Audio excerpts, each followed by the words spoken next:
Hello everyone, my name is Rachel. Welcome back to my channel. Today I am so excited about this collab video that I am doing. So Samantha from Books with Samantha messaged me some weeks back about doing a collab with her where we would both post videos about the same trope.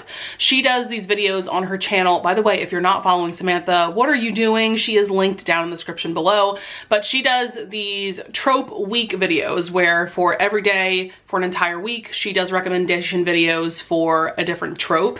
And so for today's video, we are both doing recommendations for our favorite friends to lovers romances. And I'm kind of surprised I've never done this kind of video before, but I am just now getting into doing these kind of trope recommendation videos. So nonetheless, I am so stoked to be doing this video. I love Samantha and I love collaborating with her with my whole heart.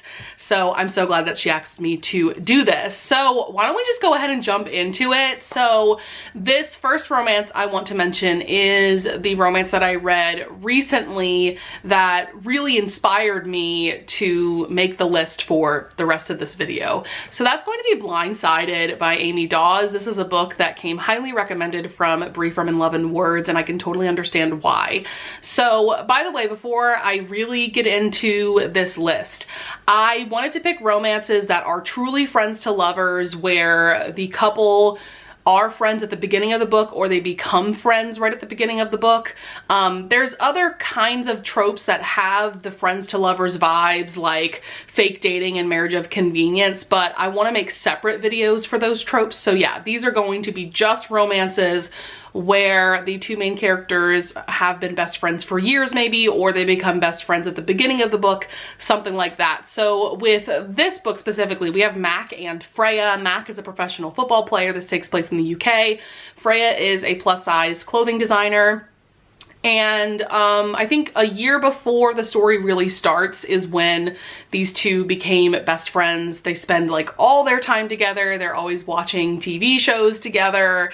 There's this one show, is it Heartland, that they specifically love watching together. And I think it's a show that you can watch on Netflix. So I kind of want to check out that show now after hearing these two characters rave about it. But yeah, basically Mac finds out that Freya is a virgin. She has no experience with sex and intimacy and things like that, but she wants to start dating and she doesn't feel comfortable doing that yet until she gets some experience. And so Mac offers to give her lessons in sex and seduction, and things go on from there. I love the sex lessons trope. I've already done a video about that trope before, so I will have that linked up in the cards above as well.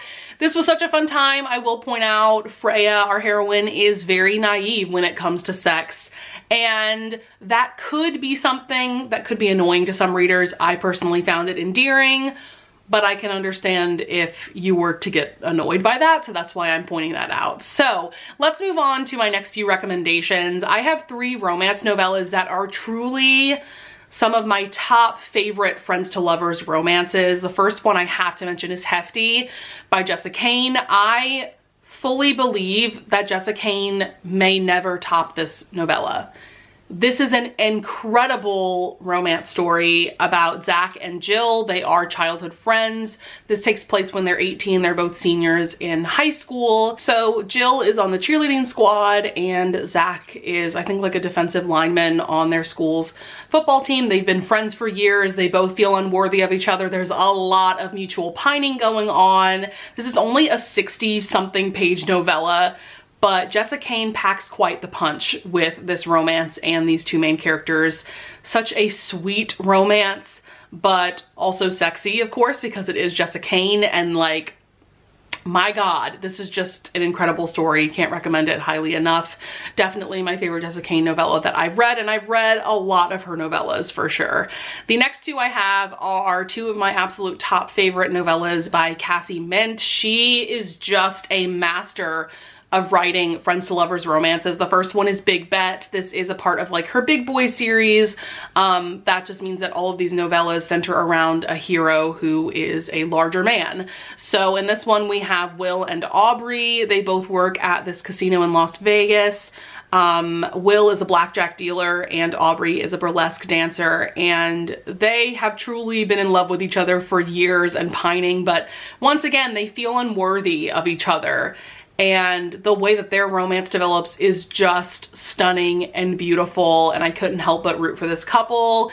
I say this like every time I talk about Big Bet, but if you have already read and loved Hefty by Jessica Cain, you will love this one, because for me personally, Will and Aubrey are truly the adult versions of Zach and Jill. Like, they are very similar characters, and I just got very similar vibes from reading both of these novellas.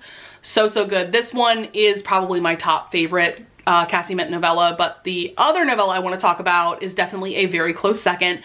That is Honey Trap by Cassie Mint. So this is a part of her, I think it's like her Sweet Little Sinners romances, where basically the heroines in these novellas have very interesting occupations. So this one is about June and Marcus. Marcus is a private investigator and June is what is known as a honey trap. So she gets hired by clients to go out on dates with men and to lure information out of them, but sex never goes into it. She's just purely there to like persuade and flirt with these men, basically. And so once again, Marcus and June have been friends for quite some time. Marcus is very protective of June, and so anytime she goes out on her dates, he follows her to make sure that these men don't do anything inappropriate to her.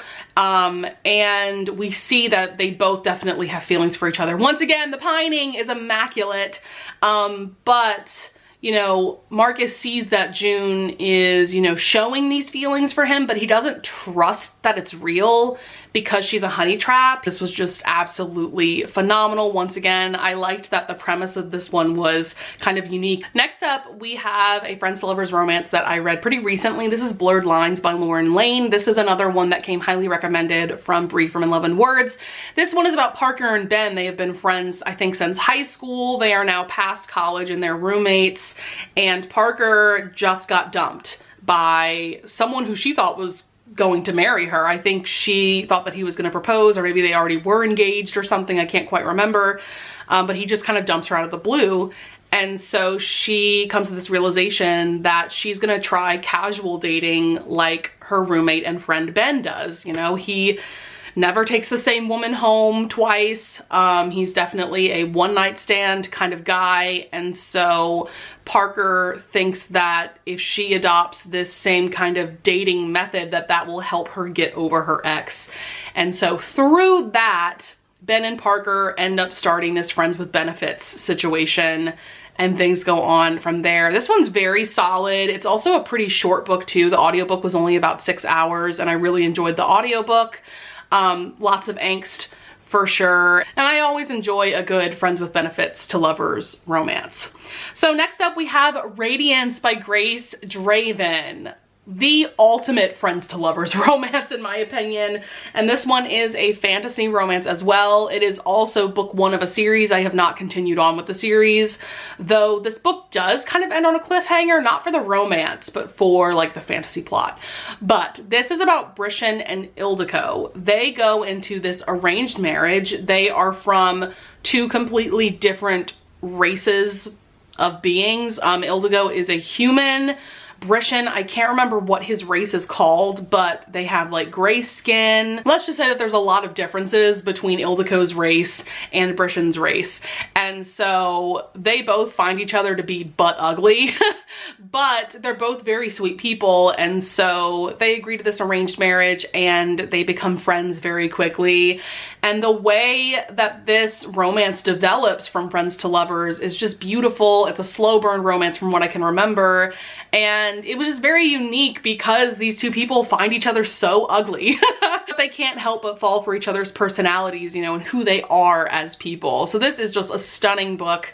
I know this is one of Ava's top favorite books of all time, and I understand, totally understand why. Next up we have Perfect Matcha by Erin McClellan. So this is a really fun and sexy friends to lovers MM romance. We have Theo and Camden. So Theo is about to go to his ex's wedding, but he doesn't want to show up without a date. So he asks his best friend Camden to help him with setting him up on a date. So Camden ends up setting him on a date with his boss. So Camden works at a sex shop, and because of this, Theo is kind of intimidated about going on a date with someone that is an expert on things like sex toys when Theo knows nothing about them. And so Theo asks Camden to teach him about sex toys.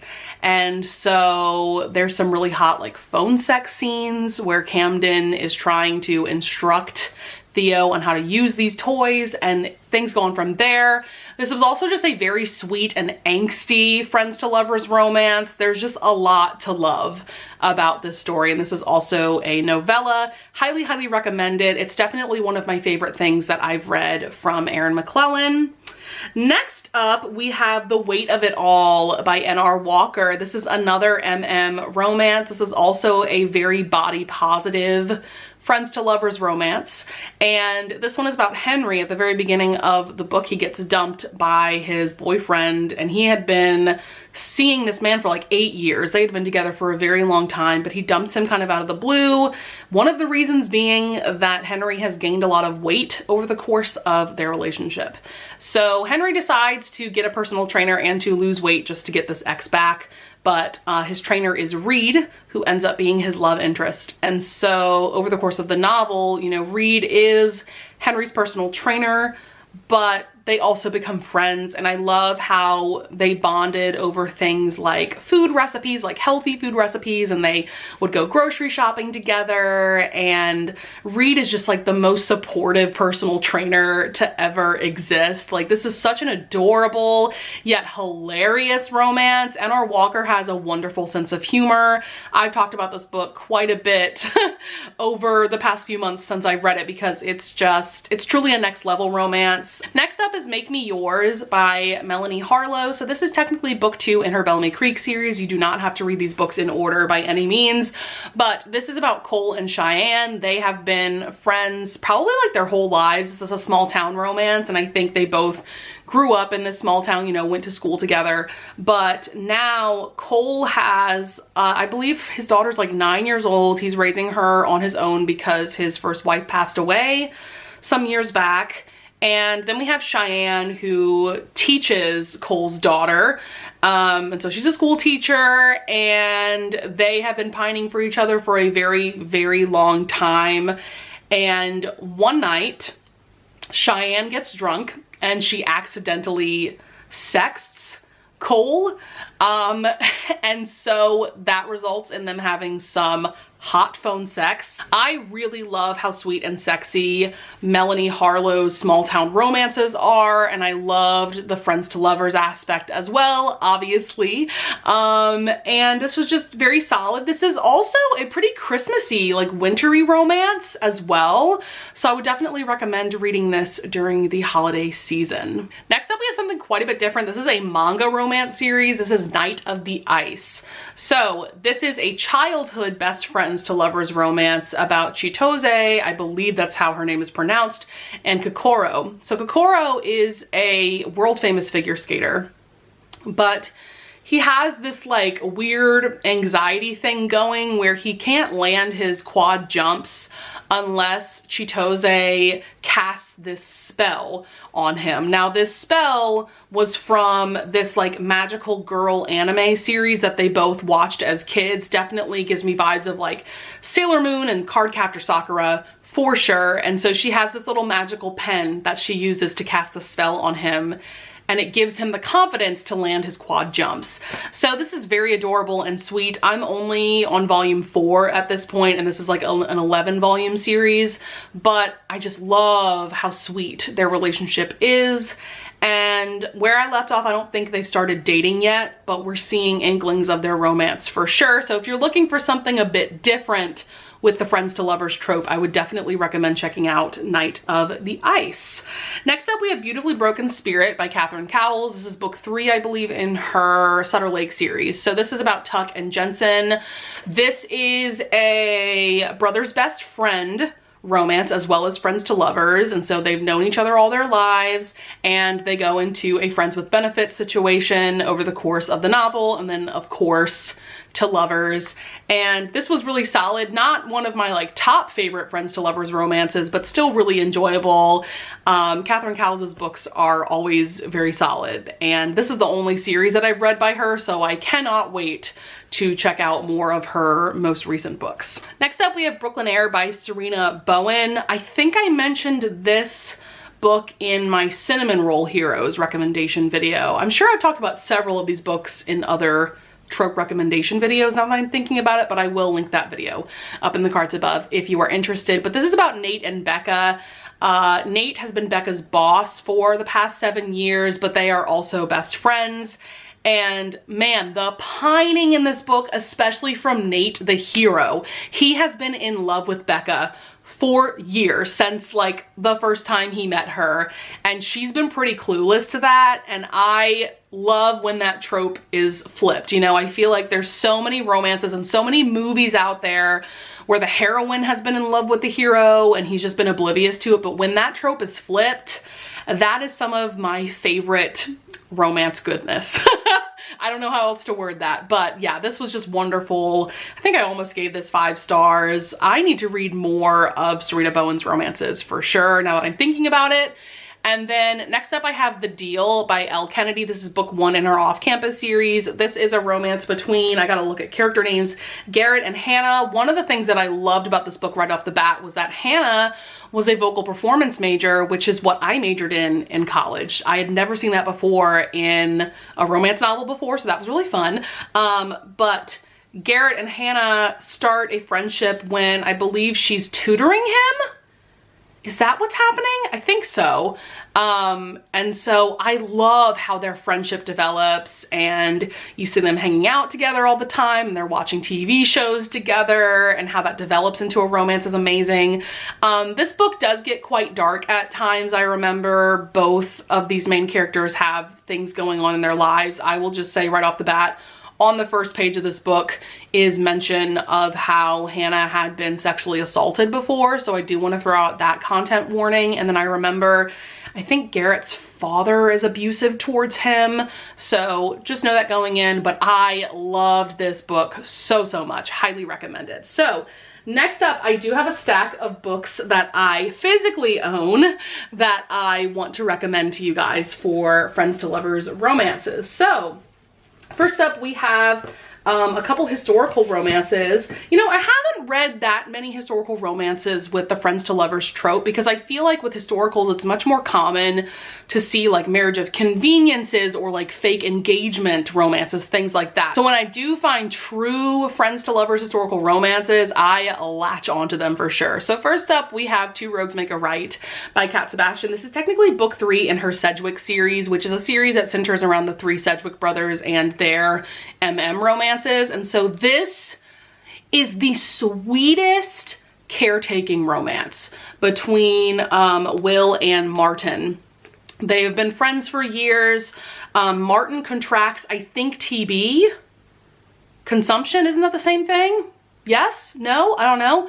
And there's a point where Martin is like on his deathbed, and Will is like, this is not acceptable. I am taking you out into the country, because back then that was like the only treatment for like respiratory diseases, is to just go into the country, breathe in that fresh country air, and hopefully that will cure you.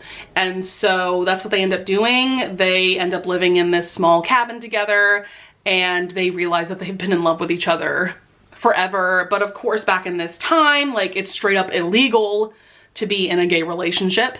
And there's just so many amazing caretaking scenes because Martin is dealing with consumption, and oh my God, like, this was just adorable and sweet. And like, this cover like perfectly encapsulates the sweetness of this story. Highly, highly recommend. Next up, for another just sweet but really, really, really angsty Friends to Lovers romance, we have A Lady for a Duke by Alexis Hall. I read this earlier this year and I was not prepared. I was not ready for this book. This is long though. This is like 450 pages. Like, get ready. It is slow burn, but it is so worth it. This is about Justin and Viola. So Justin is a duke. Viola is trans. So when they were younger, they were in what, the Napoleonic War. They were fighting in the war together. Viola was a man at the time, but she was just miserable. She was absolutely miserable. And so she essentially ends up faking her own death and then living as Viola, as herself. And luckily her family is very supportive of her. And so now she is the lady's companion to her sister-in-law, to her brother's wife. And then Justin, she learns he is now a recluse. He just lives in his house with, I believe, his younger sister, if I'm not mistaken.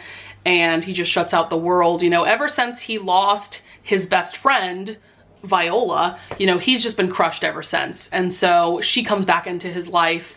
Things are very, very, very angsty from there. I loved how Alexis Hall wrote a trans heroine. Obviously, I can't speak to the representation, but this was a beautiful story. There's also some really entertaining side characters, specifically her sister-in-law. I think her name is Lady Marley. She was so freaking funny. This is definitely a painful story to read at times, but so worth it in my opinion. Just stunning writing. Next up is Him by Serena Bowen and Elle Kennedy. I love these new illustrated covers that kind of recently came out for this little duet. So I read this a long time ago. I never continued on with the series to read Us, which is the second book. And I can't really remember why, because I loved this first book so much. I'm pretty sure I gave this 5 stars, but this is about Jamie and Ryan. But basically on the last night of hockey camp when they're both 18, Ryan coaxes Jamie, who he thinks is very straight, into this bet that kind of pushed the boundaries of their friendship. Things kind of happened between the two of them. And so now I think it's years later, their college teams are about to face off for, I think, like the national championship. Obviously this is a hockey romance. And so Ryan really just wants the chance to apologize for that situation. Meanwhile, Jamie is kind of left feeling confused. He realizes that he also has feelings for Ryan. Things go on from there. Lots of angst for sure, but this was beautiful and steamy and just a really, really great romance. I definitely need to reread this soon and then continue on and finally read Us, which, like I said, is the sequel.